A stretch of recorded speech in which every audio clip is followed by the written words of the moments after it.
Assalamualaikum warahmatullahi wabarakatuh. Salam sejahtera untuk kita semua. Selamat datang di webinar SMK Bakti Nusantara 666. Dalam kesempatan ini, perkenalkan, nama saya Prian Prianas selaku Kepala Kompetensi Keahlian Akuntansi dan Keuangan Lembaga akan memaparkan struktur kurikulum untuk jurusan atau kompetensi keahlian akuntansi dan keuangan lembaga. Oke, untuk mapelnya terbagi menjadi 3. Pertama adalah bidang keahlian atau disebut juga C1. Berikutnya adalah program keahlian atau disebut juga C2 dan kompetensi keahlian atau C3. Untuk kelas 10 adalah mata pelajaran dasar, disebut dengan dasar bidang keahlian seperti yang saya bicarakan di awal tadi. C1 itu kelas 10, mapelnya adalah simulasi dan komunikasi digital, di mana di situ akan dipelajari mengenai pembelajaran daring, pembelajaran jarak jauh dan lain sebagainya. Ini di kelas 10 itu total 3 jam. Berikutnya adalah ekonomi bisnis, karena akuntansi ini adalah akarnya adalah ekonomi, maka kita akan belajar dasar-dasar dari ekonomi. Berikutnya adalah administrasi umum dan IPA. Masing-masing adalah 2 jam. Masih di kelas 10, untuk mapel selanjutnya adalah etika profesi. Nah, etika profesi ini akan dipelajari mengenai etika dalam berbagai bidang profesi. Di sini tentu khusus untuk akuntansi, maka bagaimana caranya kita dalam beretika sesuai dengan bidang akuntansi. Ini 2 jam pelajaran di kelas 10. Berikutnya adalah aplikasi pengolah angka atau spreadsheet.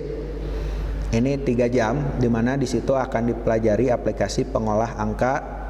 Ya, mungkin contoh yang paling umum adalah Microsoft Excel atau Open Office spreadsheet. Ya. Kemudian karena kita kompetensi keahliannya adalah akuntansi, di sini juga akan dipelajari akuntansi dasar.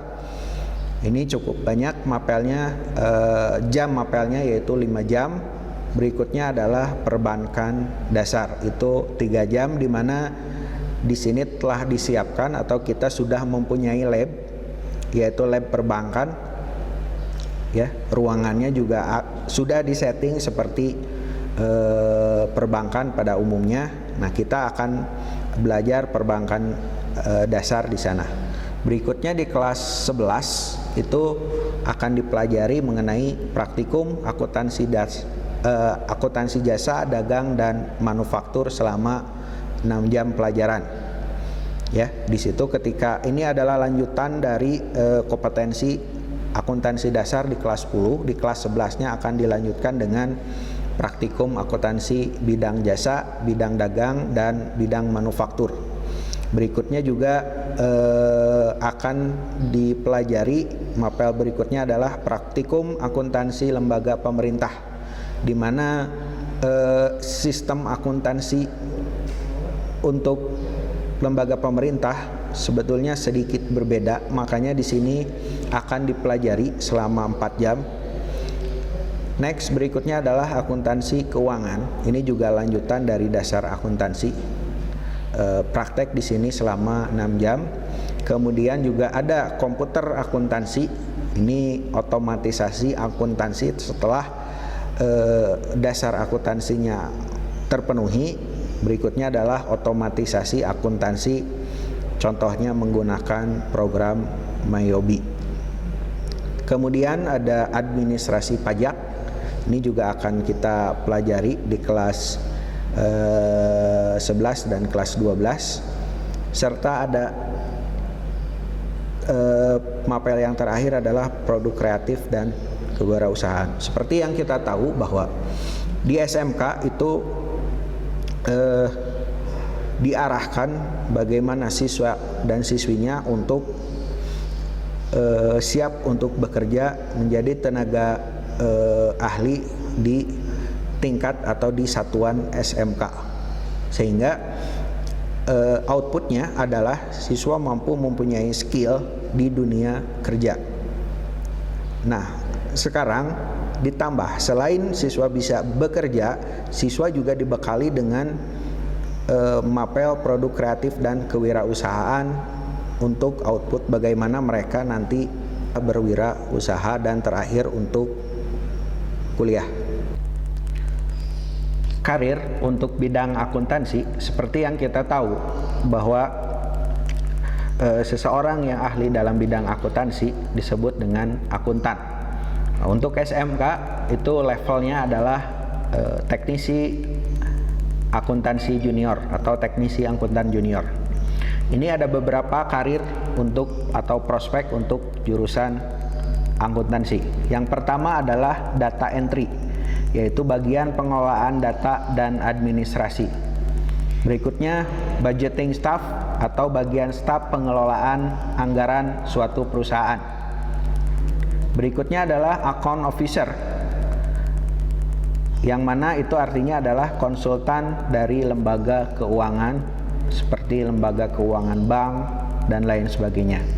Berikutnya adalah admin gudang atau pengadministrasian gudang.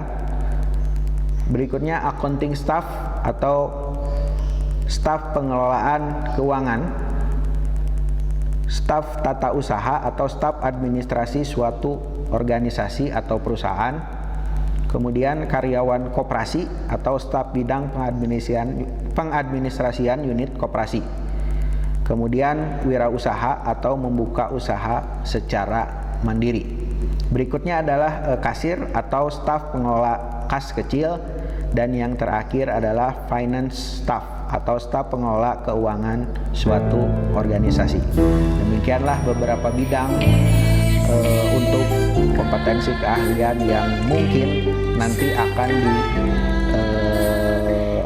diolah lagi atau akan dijelaskan di bagian